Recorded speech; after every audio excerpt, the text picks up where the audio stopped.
Untuk hari ini ya kita belajarnya membahas 4 soal. 4 soal itu nanti Ibu serahkan ke kalian siapa yang ingin tampil untuk mempresentasikan jawabannya masing-masing. Terserah kalian yang enak mau pakai share screen, nanti Ibu setting di sini kalian bisa share screen untuk menjelaskan ya, atau kalian mau menjelaskannya di buku ditampilkan di layar juga boleh. Semuanya Ibu serahkan ke bagaimana kalian enaknya gitu loh untuk menjelaskan ke teman-temannya. Nah, setelah pembahasan 4 soal itu baru kita akan membahas materi ya, yang selanjutnya yang 4 poin tentang sifat koligatif. Nah, untuk pembahasan ini untuk siswa kelas 12 MIPA 2 ini kan anak-anak hebat ya. Jadi Ibu serahkan ke kalian, nggak usah sampai eker-ekeran, maksudnya udah kamu aja. Pokoknya sampai yang bisa silakan tampil gitu ya. Dan semua itu ada penilaian proses pembelajaran gitu ya. Oke, sekarang untuk soal nomor 1 ya. Soal nomor 1 itu kemarin ini ya. Bentar. Perlu Ibu share lagi nggak, Nak? Soalnya. Kalian udah pegang kan? Oke. Ibu coba share lagi. Soalnya ini ya. Soalnya hitung kemolaran glukosa jika 17,1 gram sukrosa, di mana sukrosa itu C12H22O11, rumusnya dilarutkan dalam air sehingga volume larutan menjadi 500 ml. Sengaja Ibu tidak menuliskan AR atau MR biar kalian mencari sendiri ya di literatur yang kalian punya. Oke, silahkan siapa yang mau menjelaskan ini. Ibu perlu stop share, menggunakan share layar kalian atau bagaimana? Silahkan dulu siapa yang mau menjawab.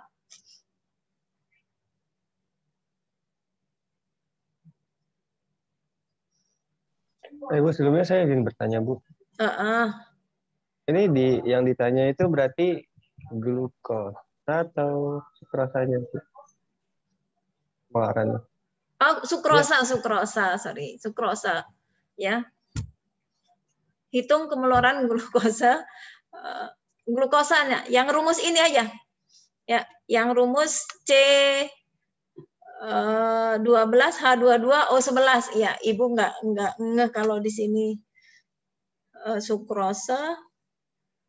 C12H22 itu glukosa ya. Kamu hitung ininya aja, Nak, pakai ini. C12H22O11. Ini anggap salah soal ya, hitung kemularan rumus itu. Rumus dari hitung kemolaran dari C12H22O11 ya. Baik, Bu, kalau itu saya Andakara izin untuk mempresentasikan. Oke, Ibu stop share dulu atau Andakara mau iniin? Ibu stop dulu. Iya, Bu. Oke. Saya share. Oke, silakan.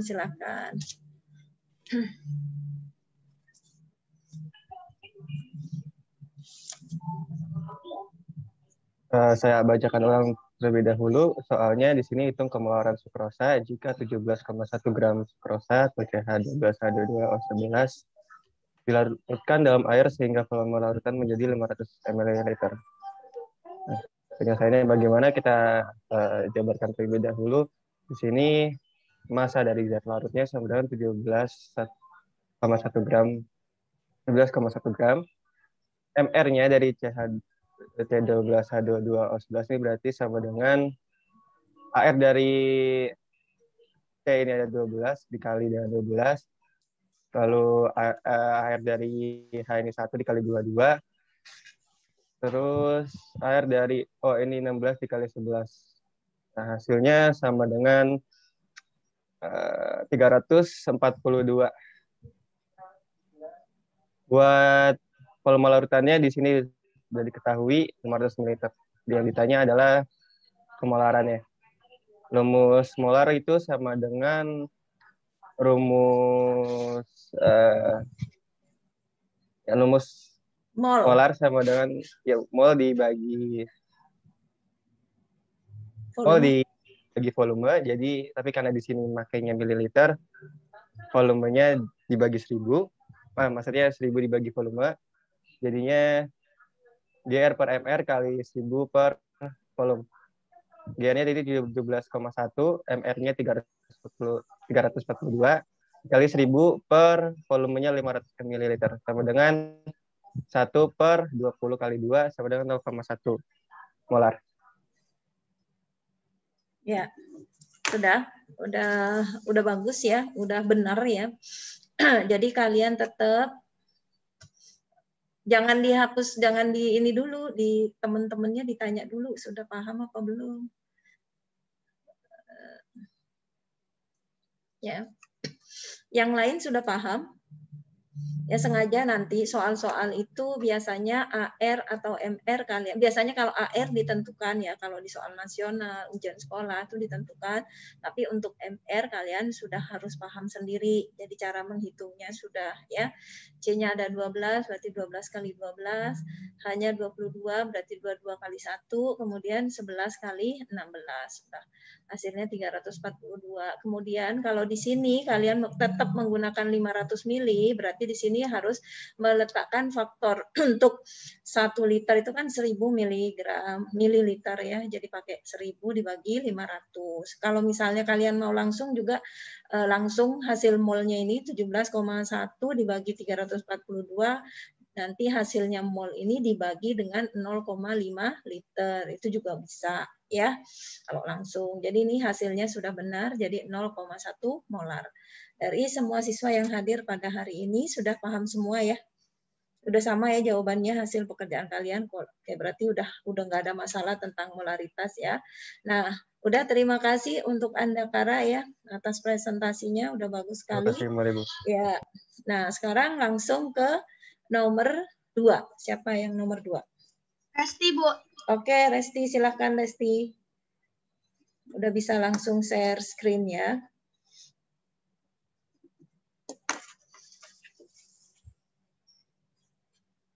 Oke, terima kasih Bu. Sebelumnya layar saya kelihatan atau enggak ya teman-teman? Sudah kelihatan. Ya. Terima kasih. Seperti yang kita tahu, soalnya di sini berapakah molaritas larutan yang mengandung 8 gram NaOH? Diketahui ARNA-nya 23 gram per mol, ARO-nya 16 gram per mol, dan ARH-nya 1 gram per mol.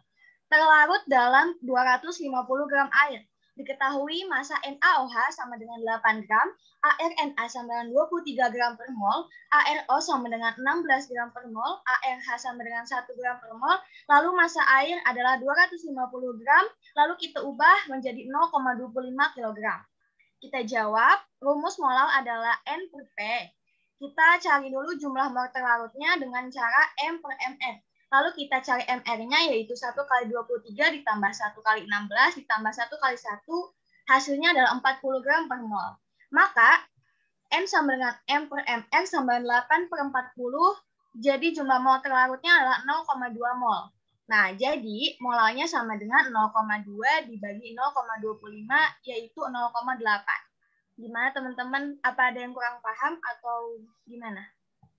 Ada yang mau bertanya, silakan langsung ke Resti. Silakan yang lain, ada yang belum paham.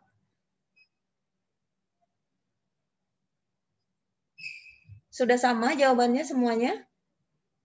Yang lain yang sudah kalian kerjakan ada perbedaan enggak? Mungkin ada yang menggunakan 1000 dibagi 250. Boleh juga. Kalau di sini kan Restia langsung nggak menggunakan per 1000, tapi langsung 0,25 kilogram. Ya, itu kan asalnya dari 1000 dibagi 250. Gitu. Ya, paham yang lain? Sama nggak yang kalian kerjakan? Sama semuanya? Oke. Kalau sudah sama, ya berarti udah sepakat ya, dan ini memang sudah jawaban yang benar. Jadi terima kasih Restia. Terima kasih kembali, Bu. Ya, ini sudah satuannya, kalau nulis itu bagusnya begitu, semuanya ditulis untuk latihan. Jadi kalian nanti paham dari satuan itu bisa diketahui, misalnya kalian nanti lupa rumus, dari satuan itu bisa diketahui asalnya dari mana gitu. Ya, jadi biasakan menuliskan juga satuannya seperti Restia tulis tuh ya. Oke, silakan lanjut sekarang nomor 3. Ibu Nabila. Oke, Nabila silakan. Silakan bisa share screen sendiri.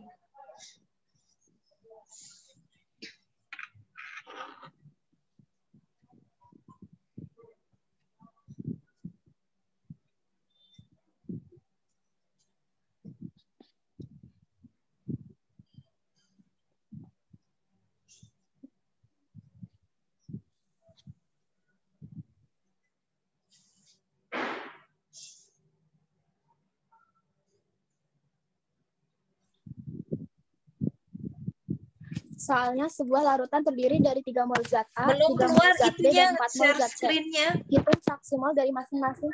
Nabila, soalnya belum muncul. Nah, kamu sudah share screen belum?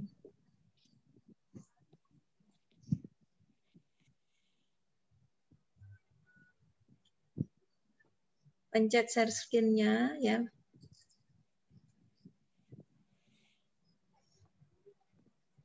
Terus pencet yang kamu mau share, baru tuh klik share.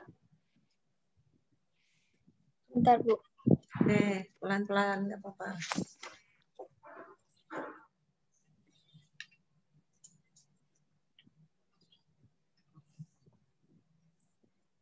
Udah belum, Bu?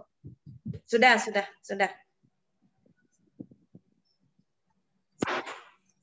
Soalnya sebuah larutan terdiri dari 3 mol zat A, 3 mol zat B, dan 4 mol zat C. Hitung fraksi mol dari masing-masing zat tersebut. Di sini diketahui mol A-nya 3, mol B-nya 3, mol C-nya 4.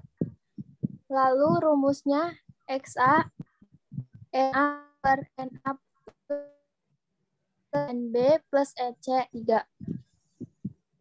Lalu yang XB rumusnya NB per Na plus NB plus NC sama dengan 3/10 sama dengan hasilnya 0,3. Yang XC NC per Na plus NB plus NC sama dengan 4/10. Hasilnya 0,4. Ya, sudah benar ya. Dan terbukti bahwa jumlah fraksi mol itu totalnya adalah 1. Ya, sehingga nanti di sini XA ditambah XB ditambah XE itu sama dengan 1. 0,3 ditambah 0,3 ditambah 0,4 sama dengan 1. Ya, semuanya udah sama? Sudah paham? Ya, jadi, sama ya? Udah ngerti ya semuanya ya. Jadi cara menghitung fraksi mol. Jadi kalau zatnya ada 2 ya berarti faktor pembaginya cuma 2. Kalau ada 3 ya 3. Kalau misalnya ada 4 ya berarti ada 4 ya komponen-komponennya. Oke, terima kasih Nabila. Sekarang satu lagi soalnya, siapa yang mau melanjutkan untuk selanjutnya? Satu lagi? Widi, Bu. Widi, oke, silakan Widi.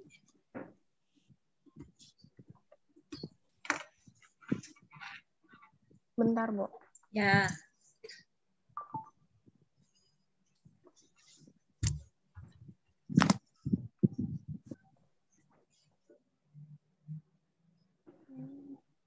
Udah ada belum? Lagi proses. Oh, iya.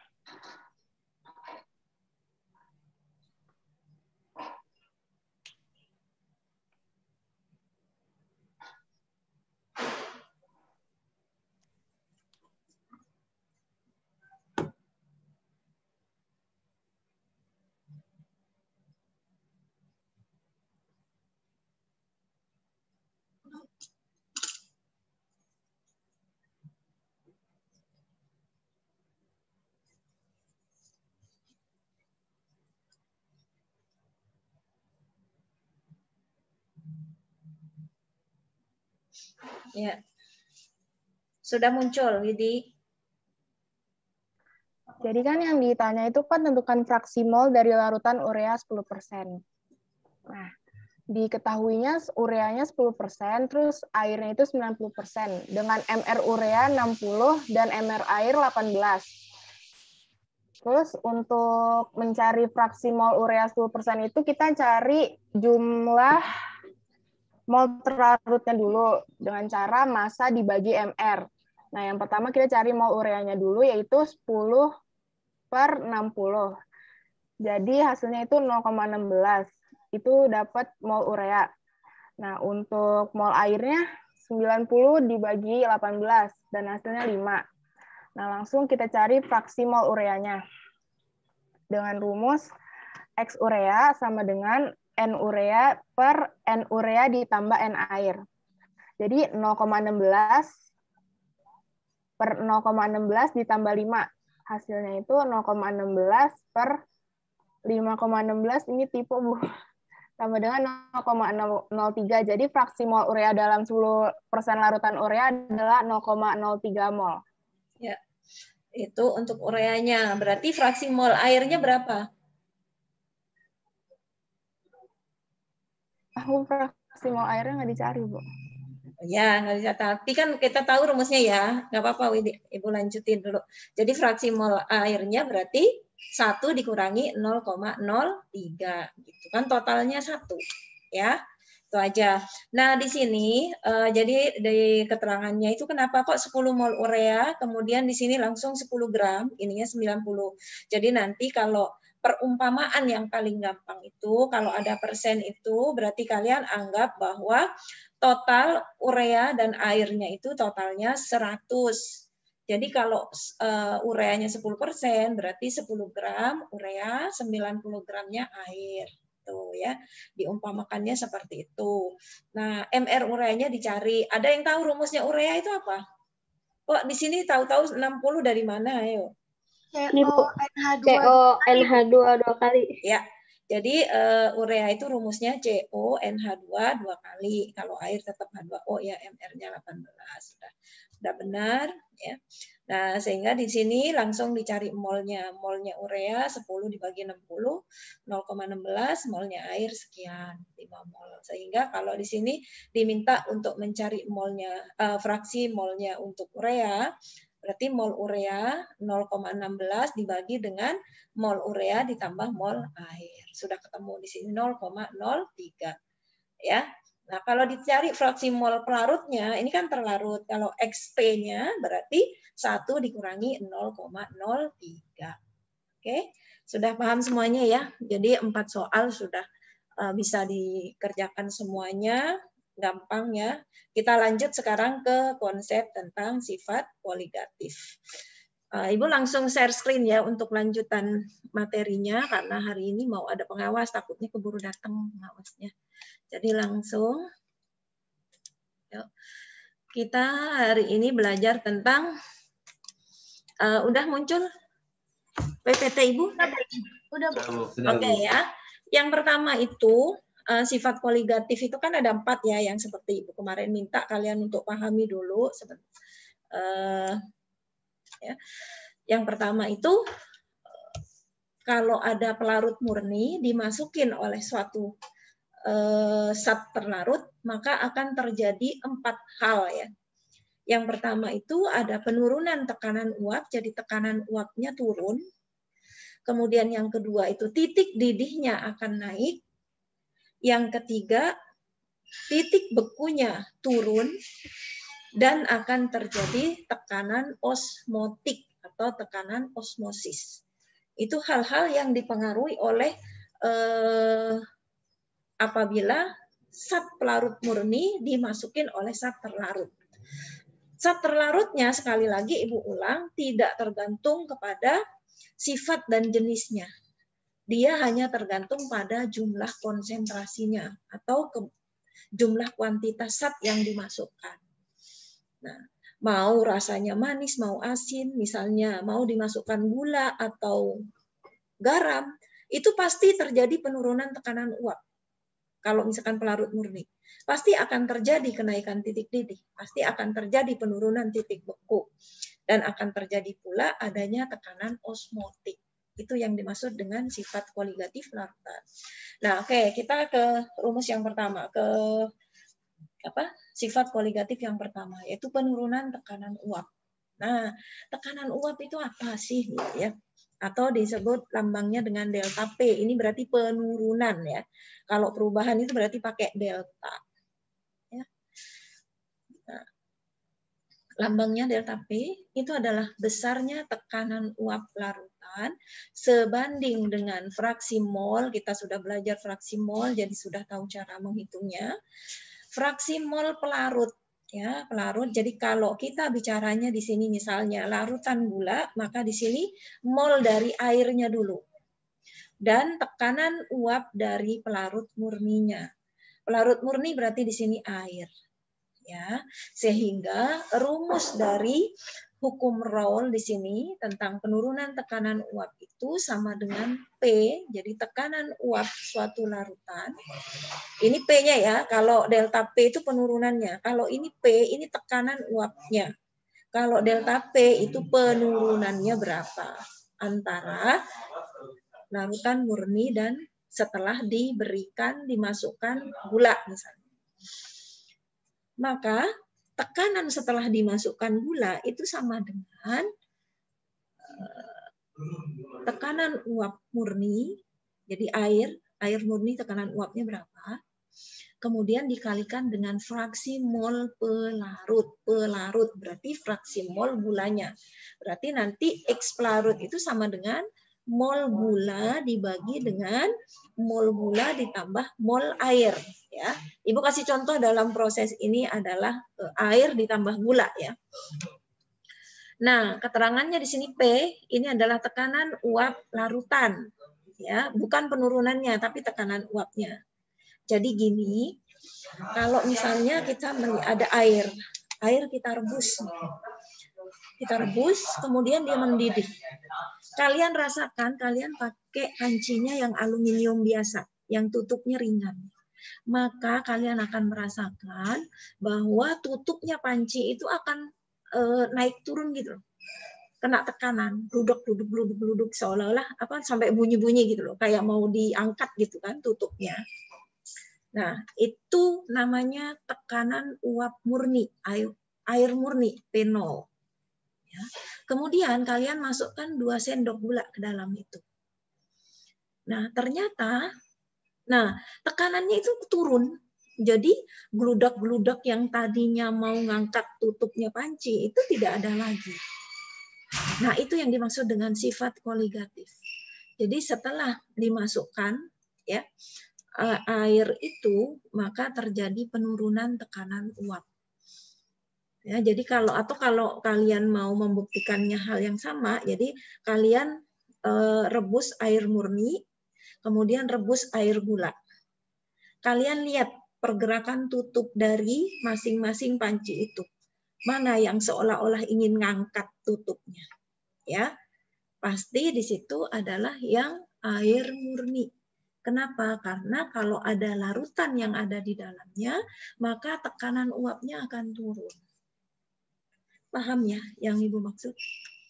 Jadi kalau tekanan uapnya air murni, itu kuat. Ya.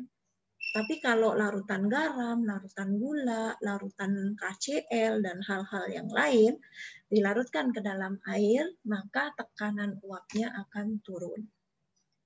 Oke, nah kita lihat nih contohnya di sini. Di sini adalah pipa U disambungkan dengan labu, ya. Botol dengan labu di sini ada 2. Nih perhatikan, ya. Kalau di sini, ya tadinya belum ditutup nih. Di sini ada air murni. Air murni dipanaskan. Di sini ada air gula dipanaskan, ya. Maka kemudian kita sambungkan nih, sudah mendidih kita sambungkan dengan pipa U ini. Maka di sini uap airnya, air yang ada di sini ada merkuri di dalamnya ya. Nah, maka ini kan nanti ada tekanan uap akan naik dari air murni ini ya. Yang akhirnya akan menekan merkuri sampai ada di posisi ini. Tadinya merkuri ini kan sama, sejajar di sini. Ya, karena tekanan uap air di sini, uap air murni lebih kuat, maka ini lebih ke bawah. Sehingga dia lebih tertarik ke sini, lebih naik di sini. Kenapa? Karena tekanan uap dari molekul gula ini, air gula ini lebih kecil. Dia tidak terlalu menekan ke sini. Sehingga di sini merkurinya ada di sini tingginya. Sementara yang terkena oleh uap air, dia sampai di sini. Sehingga ada perbedaan tinggi permukaan merkuri di sini. Ini diakibatkan karena penurunan tekanan dari air yang di sini dibandingkan dengan ini, ya. Jadi kalau kita mau membandingkan tekanannya, boleh dengan cara seperti ini. Kalau gampangannya kita di rumah, kita masak air putih, air biasa dengan air gula. Maka kalian lihat ya, pancinya pakai panci yang mudah, yang ringan aja tutupnya tuh. Pasti yang menggunakan air biasa dia akan glubag gitu. Kayaknya mau terbuka gitu loh tutup pancinya. Tapi kalau yang air gula di sini tidak. Karena tekanan uapnya kecil. Paham nggak kalian yang Ibu jelaskan? Ya, jadi kalau air paham ya? Paham ya? Oke, oke. Kalau paham, nah kemudian selanjutnya ini nanti kan kalian yang perlu pahami rumusnya ya, ada 2 ya biar lebih gampang nanti untuk kalian memahami ya.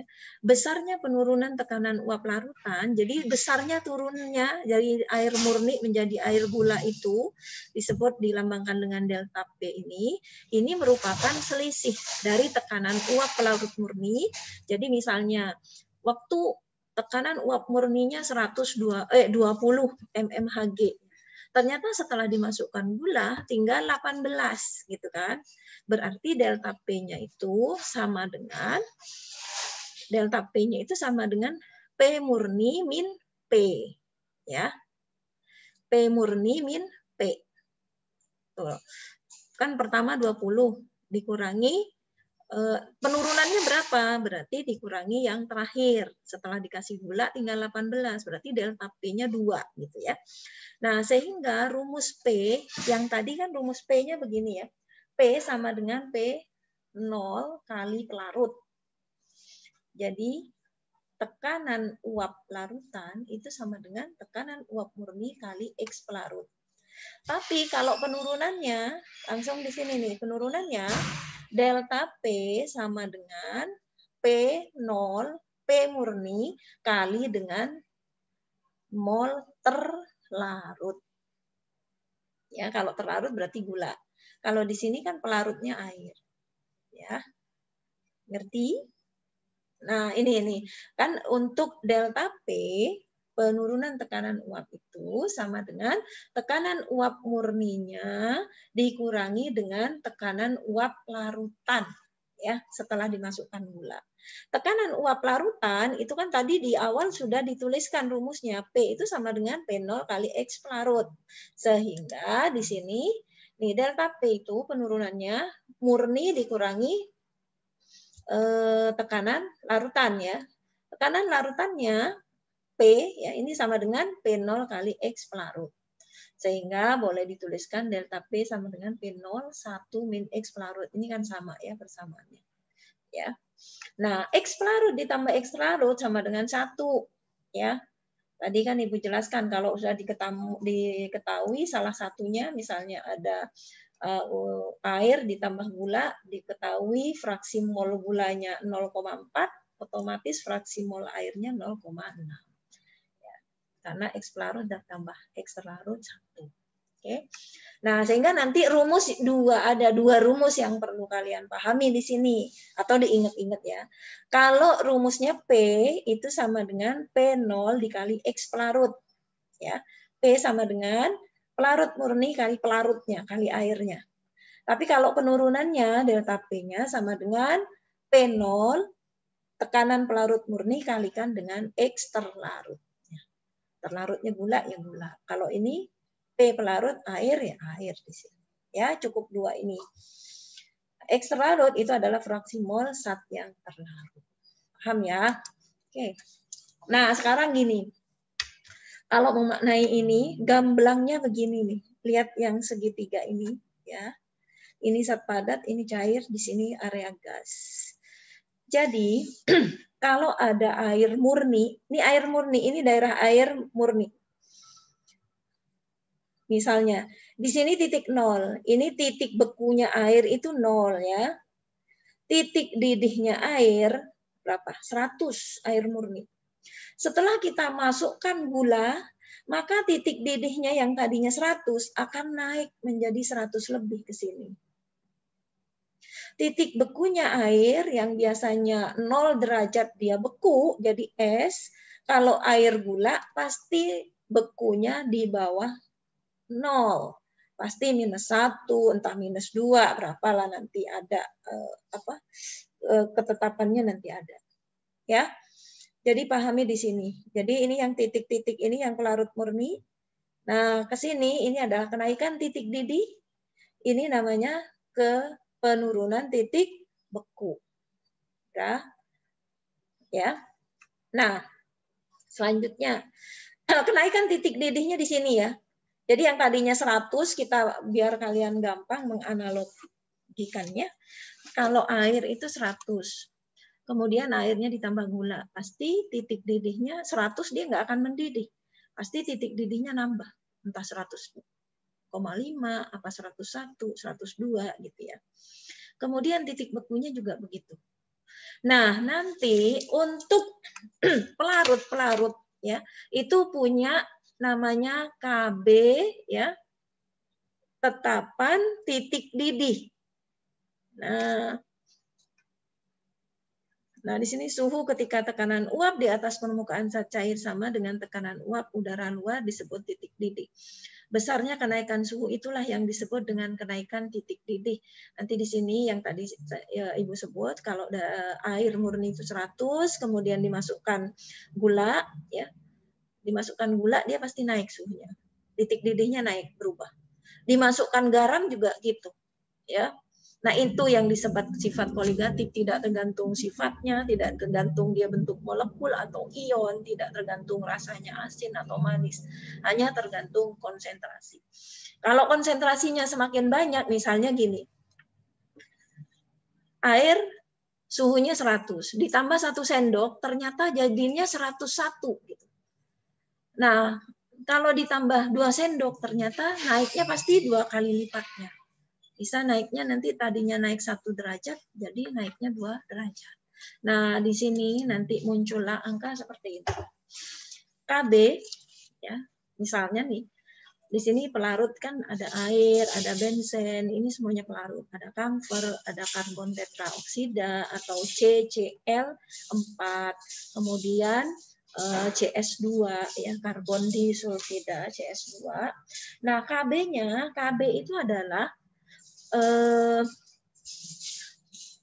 Ibu contohnya KB air di sini 0,52. KB air 0,52. Ini artinya ya, jika di dalam air terlarut sebanyak 1 molal zat apa saja, jadi kalau kita masukkan ke dalam air itu zat apapun, mau gula, garam, mau garam KCl, mau garam dapur yang kita masukkan, kalau 1 molal yang dimasukkan, gulanya misalnya 1 molal, kemudian garamnya misalnya juga 1 molal ya, maka titik didih air itu akan naik 0,52 derajat Celcius.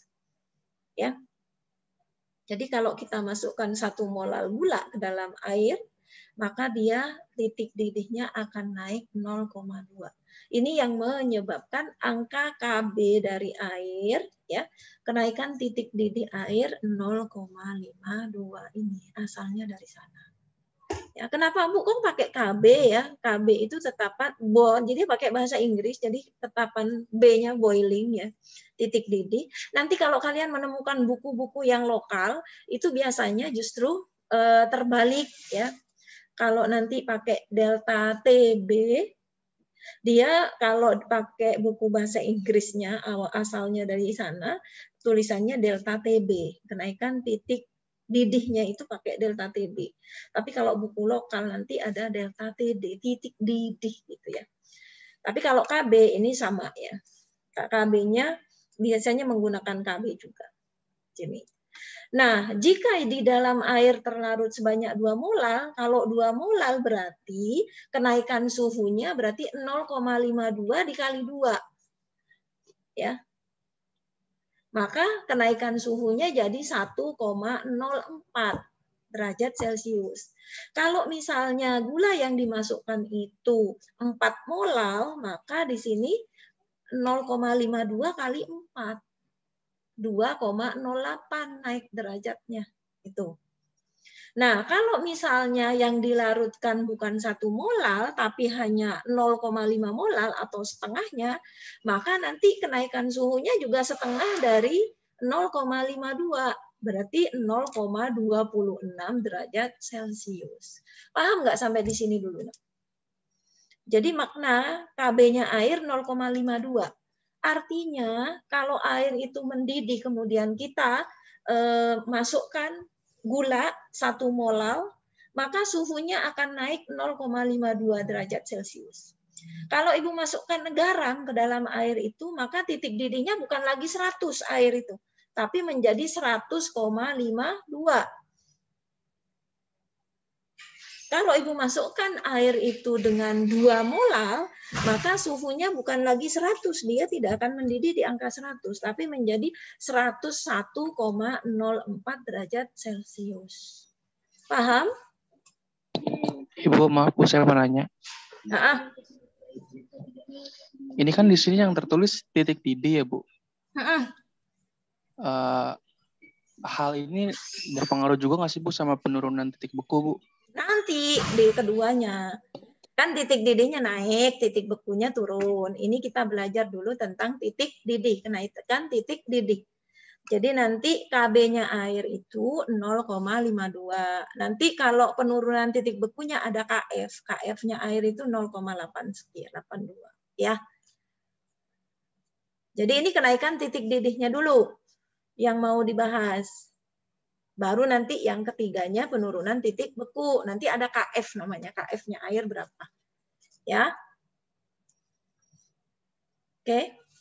Ibu lanjutkan dulu. Oke. Yang kedua, misalkan benzen. Pelarut. Benzen itu kan pelarut juga. Nah, kalau benzen, misalnya ya, ini misalnya Ibu nggak tahu titik didih murninya berapa benzen.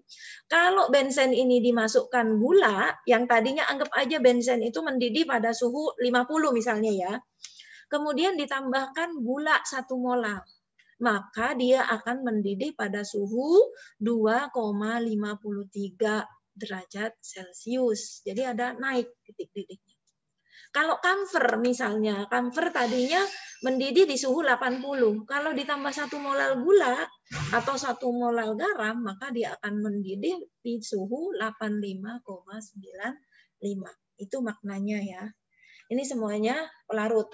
Ada kloroform yang biasa digunakan di etil ester, etanol, asam asetat. Tapi yang sering muncul di soal pastinya air. Sering juga bensin gitu ya. Tuh. Jadi kenaikan di KB, jadi kalian belajar dulu tentang KB air itu maknanya seperti ini. Jadi kalau titik didihnya air 100, kalau ditambah 1 molar gula berarti suhunya akan naik menjadi 100 ditambah 0,52. Jadi 100,52 derajat Celcius. Nah, sekarang ini contohnya ya. Oh, ini kenaikan titik didih. Nah, tapi ini kembali ke soalnya yang penurunan titik beku ya. Suatu jenis senyawa karbon yang baru ditemukan akan ditentukan massa molekul relatifnya.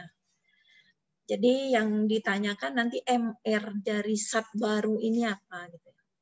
Jika 15 gram senyawa tersebut, jadi 15 gram yang belum zat yang belum ditemukan MR-nya itu ada 15 gram masanya.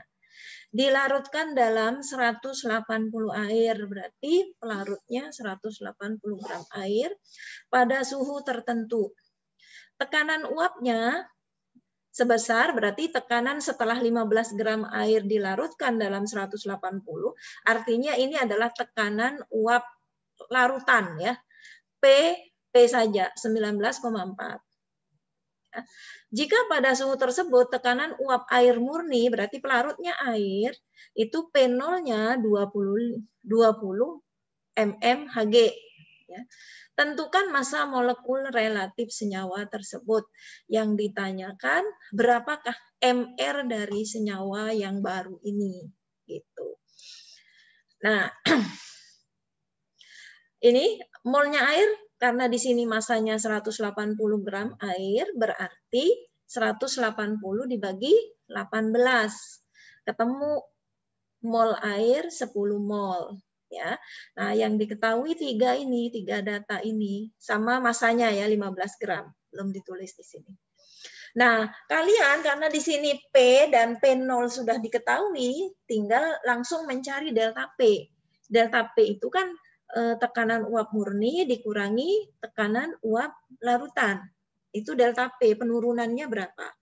Berarti delta P-nya 20 dikurangi 19,4. Hasilnya 0,6 mmHg ya. Nah, kemudian rumusnya tadi kan ada 2 rumusnya. Kalau pakai delta P berarti P0 kali X terlarut atau senyawanya ya. Kalau P rumusnya P0 kali X pelarut. Karena di sini delta P sudah ada, kalian masukkan delta P-nya 0,6, P0-nya 20 kan sudah ada, kalikan dengan X senyawa. Nah, X senyawa itu kan fraksi mol terlarut. Nah, dicari dulu mol senyawanya ya. Nah, masukkan dulu rumusnya, X senyawa berarti sama dengan 0,6 atau delta P dibagi P0. Hasilnya 0,03. Nah, kemudian fraksi mol senyawanya sudah ketemu 0,03. Masuk ke sini, rumusnya fraksi mol senyawa kan berarti mol senyawa atau mol apa di sini karbon tadi, senyawa karbon ya, dibagi dengan mol senyawa atau mol zat terlarut ditambah dengan mol air. Nah, masuk fraksi mol senyawanya 0,03. Kemudian dibagi dengan mol senyawa dibagi mol senyawa ditambah 10. Nah, karena di sini mol dari senyawanya itu kecil sekali ya, karena nilai mol dari senyawanya kecil, maka 10 ditambah sesuatu yang kecil banget dianggapnya tetap mendekati 10. Kalian boleh tetap 10 untuk mempermudah perhitungan ya. Sehingga nanti di sini N senyawanya ya dibagi dengan 10 sama dengan N senyawa itu sama dengan 0,03 kali 10. Hasilnya N senyawanya 0,3 mol. Nah, udah ketemu kan molnya senyawa ketemu, maka rumusnya mol kan sama dengan massa dibagi MR, ya kan? Mol itu kan sama dengan massa dibagi MR. Berarti kalau MR sama dengan massa dibagi mol. Massanya tadi diketahui di sini 15 gram. Molnya sudah diketemukan 0,3. Maka diketemukan di sini MR-nya 50. Tolong disimak dulu, ada yang belum paham di sini rangkaiannya. Jadi kalian yang perlu diketahui itu tulis dulu yang diketahui apa, yang ditanyakan apa. Baru kalian cari rumus-rumus yang bisa untuk menemukan yang ditanyakan. Gitu ya. Ibu tunggu dulu, ada pertanyaan sampai di sini. Jadi dilihat dulu soalnya, dipahami. Ini adalah P larutan, di sini P murni, maka langsung ketemu delta P ya. Di sini ada massa air, maka langsung diketemukan mol air karena 180 dibagi MR. Sudah diketahui. Yang belum diketahui adalah yang ditanyakan adalah MR dari senyawa yang baru ini. Kalian boleh tulis senyawa karena belum diketahui kan. Nah, tuh bisa dicari lewat rumus delta P sama dengan P0 kali X senyawa. P-nya sudah ada, delta P-nya sudah ketemu, tinggal memasukkan X senyawa. Nah, karena nanti untuk menemukan MR senyawa itu kan dari fraksi mol senyawa. Nah, maka kalian cari dulu X senyawanya, baru masukkan rumusnya. Ya, fraksi mol senyawa itu sama dengan molar senyawa dibagi dengan mol senyawa dibagi dengan mol senyawa ditambah mol air. Nah, ini di matematika ya. Ketika kalian menemukan N senyawa, di sini N senyawa ditambah air, di sini mol airnya gede, kemudian kalau ditambahkan sesuatu yang besar, air misalnya 180 gram ditambah yang kecil, maka kan tidak ada artinya. Maka kalian bisa, kalau di hitungan matematika, untuk mempermudah perhitungan, kalian bisa anggap ini tetap 10. Gitu. Ya. Nah, mol senyawanya langsung diketahui. Ini pindah. Ini 0,03 kali 10. Ya. Nah, kembali rumusnya mol sama dengan gram per mr. Berarti mr-nya sama dengan gram dibagi molnya tadi. Udah ketemu. Ya. Ada yang belum paham di sini? Ini contoh untuk penurunan titik beku, soalnya seperti ini. Paham? Ngerti? Kalau ngerti, Ibu mau lanjut. Halo? Paham, Bu. Paham, ya. Bu. Paham. Ya. Nah, sekarang ke kenaikan titik didih tadi yang ada angka. Untuk tetapan titik didih air 0,52. Ini akan masuk ke rumus ini. Ya, kenaikan titik didih atau delta TB ya. Sekali lagi Ibu ulangin, kenapa Bu? Kok di sini titik didih tapi di sini delta TB. Ini karena masih pakai bahasa Inggris awalnya ya. Boiling ya, boil. Delta TB. Nanti kalau kalian menemukan ternyata di buku yang kalian punya delta TD, nggak apa-apa. Itu menggunakan bahasa Indonesia. Delta TD, D-nya itu didih gitu, ya, bukan boiling. Nah, besarnya kenaikan titik didih larutan merupakan hasil kali antara tetapan kenaikan titik didih molar, ini yang disebut KB tadi, yang Ibu jelaskan tadi, yang KB-nya air 0,52 itu ini maksudnya. Jadi setiap dimasukkan zat 1 molar, maka air itu titik didihnya akan naik 0,52 derajat Celcius, itu maksudnya. Dikalikan dengan konsentrasi molar. Jadi delta TB kenaikan titik didih itu sama dengan KB ya, tetapan dikalikan dengan molar. Nah, rumusnya molar kalian tadi kan udah bisa semua. Tinggal masukkan molar dari zat itu, ya. Nah, titik didih larutan merupakan titik didih pelarut ditambah dengan besarnya kenaikan titik didih. Maksudnya, nih, titik didih dari larutan gula berarti 100 ditambah dengan kenaikannya berapa. Nah, kenaikannya berapa itu tergantung dengan berapa molar gula yang dimasukkan. Kalau 1 molar berarti ditambahnya 100 derajat ditambah 0,52 derajat Celcius.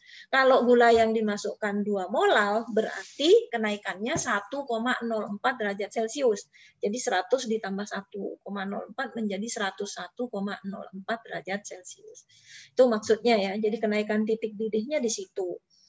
Kalau air, kalau ditambahkan 4 molar gulanya ke dalam air, maka nanti air itu akan mendidih pada suhu 100 ditambah 2,08. Jadinya suhunya akan naik menjadi 102,08 derajat Celcius. Itu maknanya ya. Ini tinggal dibalik.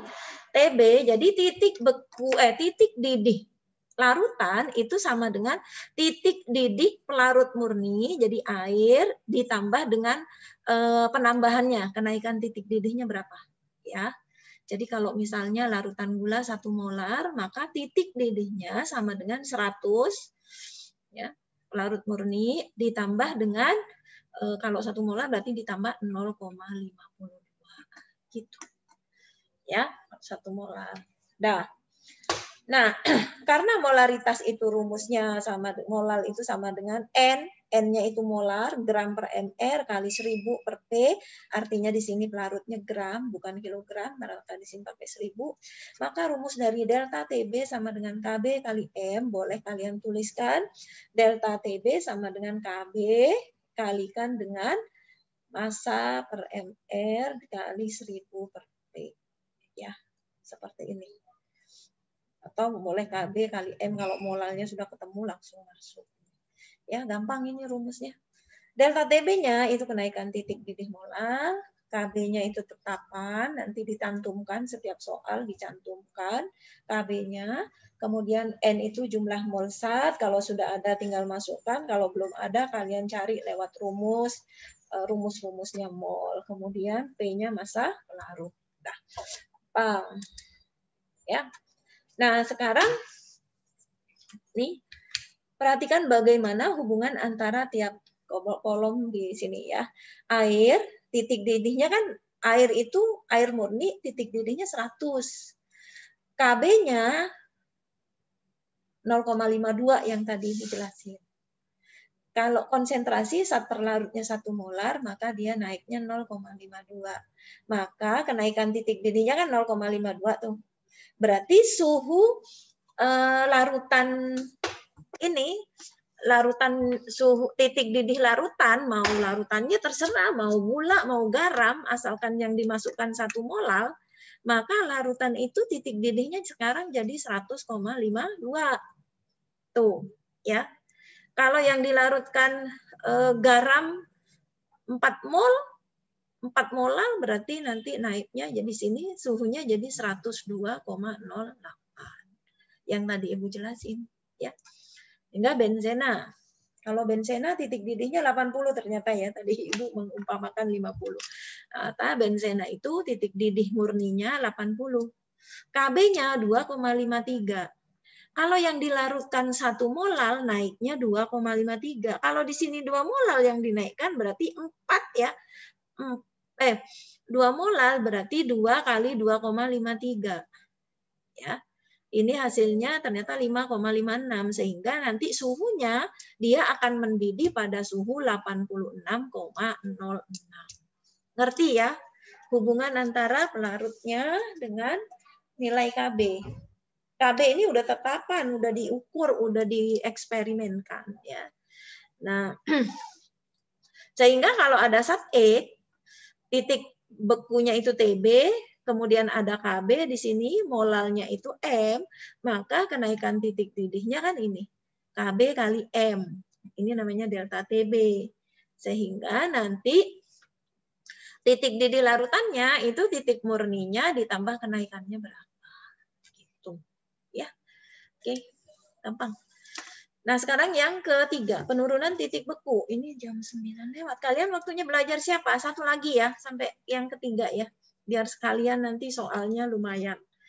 Ya, penurunan titik beku yang tadi. Jadi kalau air murni, kemudian kita masukkan gula, yang terjadi itu nanti titik didihnya akan naik, titik bekunya juga akan turun. Jadi kalau kalian nanti coba di rumah air gula itu direbus, dipanaskan, maka nanti titik didihnya akan naik. Kemudian air gula ini kalian coba nanti sandingkan dengan air murni, masukkan ke dalam freezer. Bekunya duluan siapa? Ya. Nah, itu pasti nanti ada penurunan titik beku. Dia nggak akan beku di suhu 0. Suhu 0 dia masih cair. Ya. Nah, seperti halnya dengan kenaikan titik didih, penurunan titik beku larutan sebanding dengan hasil kali antara kemolaran larutan dengan tetapan penurunan titik beku. Nah, ini kita tadi yang nanya udah nyampe ya. Ada KF, yaitu tetapan penurunan titik beku molar. Nah, sehingga rumus untuk penurunan titik bekunya atau delta TF penurunannya sama dengan KF kali molar. Atau delta TF sama dengan KF kali molalnya N kali 1000 per P.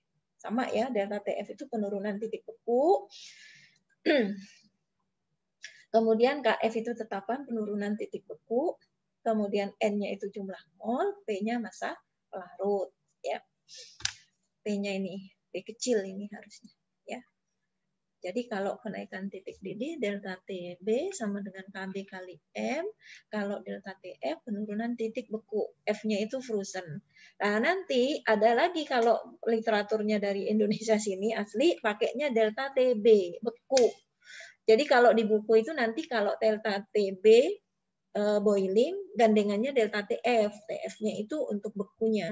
Tapi kalau dia menggunakan titik didihnya delta TD, maka titik bekunya menggunakan delta TB gitu ya. Ini sekedar informasi biar nanti kalian nggak bingung kalau menemukan buku dengan literatur seperti itu. Nih, nah satu lagi nih, udah terakhir nah ya. Nah yang keempat itu tekanan osmotik. Tekanan osmotik itu lambangnya P ya. Kalau tekanan biasa untuk zat macam-macam bukan zat cair itu kan lambangnya P. Nah, untuk tekanan osmotik kita berikan lambangnya itu P di sini. Nah, peristiwa kalian di biologi biasanya waktu SMP sudah pernah ya melakukan praktikum ini. Tekanan osmotik adalah peristiwa bergeraknya partikel, molekul atau ion dari suatu larutan yang lebih encer atau pelarut murni ke larutan yang lebih pekat melalui dinding semi permeabel itu disebut dengan osmosis. Tekanannya disebut dengan tekanan osmosis. Contohnya begini. Pertamanya ini pasti cairannya sama nih tingginya. Ya, karena di sini jumlah partikelnya banyak. Nah, sehingga air-air yang larutan murni yang ada di sini ini bisa nembus ke sini. Ya, sehingga menekan di sini menjadi lebih tinggi. Nah, ini adalah osmotic pressure-nya. Ini tekanan osmotik namanya. Yang membuat ini permukaannya jadi naik ke sini. Ya. Jadi air-air yang ada di sini naik ke sini. Nah, ini yang disebut dengan contoh tekanan osmotik. Nah, kalau reverse osmosis ini kalau diberikan perlakuan, baru nanti ini ditekan dengan tekanan yang lebih kuat, baru ini nanti bisa seimbang lagi. Ya, untuk melawan tekanan osmotik ini. Ini diberikan perlakuan luar, baru nanti bisa seimbang lagi di sini. Ya. Nah, rumus tekanan osmotik, ya. Ini kan dari rumus awalnya pada gas ideal, kalian belajar ya di gas ideal, PV sama dengan nRT. Ini P, V-nya ke sini sama dengan nRT.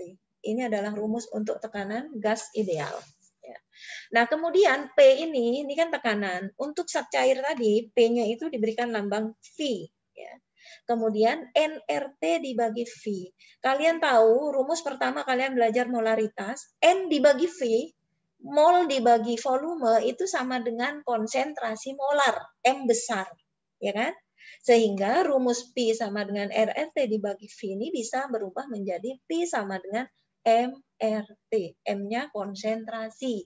Konsentrasi rumusnya mol dibagi volume. Ya, udah selesai rumusnya. P sama dengan tekanan osmotik, M-nya konsentrasi molar, R-nya tetapan gas, T-nya suhu mutlak. Ada 4 rumus dari sifat koligatif larutan. Jadi rumusnya yang pertama, yang P ya. P sama dengan P0 kali X pelarut. Satu lagi rumusnya delta P sama dengan P0 kali X senyawanya, terlarutnya. Kemudian kenaikan titik didih sama dengan delta TB sama dengan KB kali M. Kemudian delta TF untuk penurunan titik beku, delta TF sama dengan KF kali M. Tekanan osmotik P sama dengan MRT. Udah 4-4-nya. Nah, kemudian nanti karena ini waktunya sudah jam 19.15, untuk larutan elektrolit nanti ada faktor Van Hoek, ada I. Nanti kita lanjutkan di berikutnya. Karena nanti larutan itu kan ada 2, ada larutan elektrolit, ada larutan non-elektrolit. Kalau untuk non-elektrolit seperti gula, rumusnya sudah berlaku yang ini tadi, nggak pakai I tambahannya. Tapi untuk larutan seperti garam dapur, nanti ada tambahan rumus. Ya, misalnya delta TB sama dengan KF kali, delta TB sama dengan KB kali M kali I. Gitu. Tapi ini nanti akan kita bahas di pertemuan selanjutnya. Sampai di sini dulu 4 rumus sudah bisa dipahami untuk mencarinya ya. Oke. Kalian nanti foto atau nanti bisa Ibu kirim PPT-nya ya. Nah, untuk soalnya, untuk soalnya tadi sampai nomor 4 kan sudah nih sampai sini. Nah, sekarang ini soalnya ya. Untuk latihan kalian, silakan difoto saja dulu ya. Ini 1.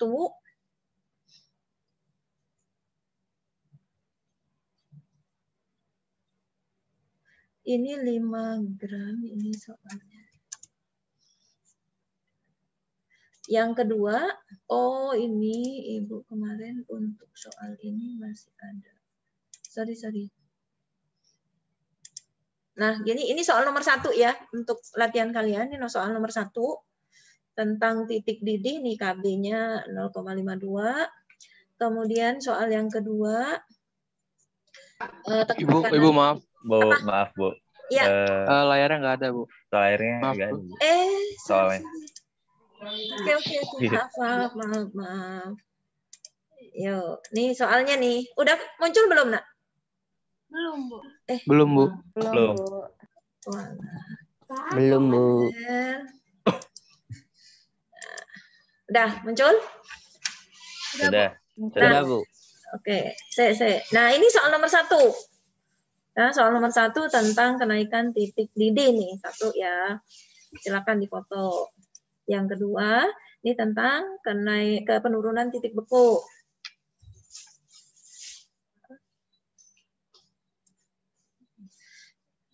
Terus yang ketiga,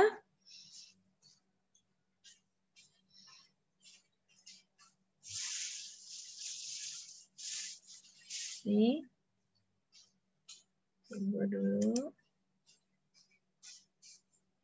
Udah, soalnya 3 saja, ya. Sampai di sini ya. Udah, soalnya 3. Oke, udah Bu, difoto. maaf, yang Ya. nomor 1 boleh diulang nggak, Bu? Tadi lupa. Boleh. Nih, nomor 1. Nah.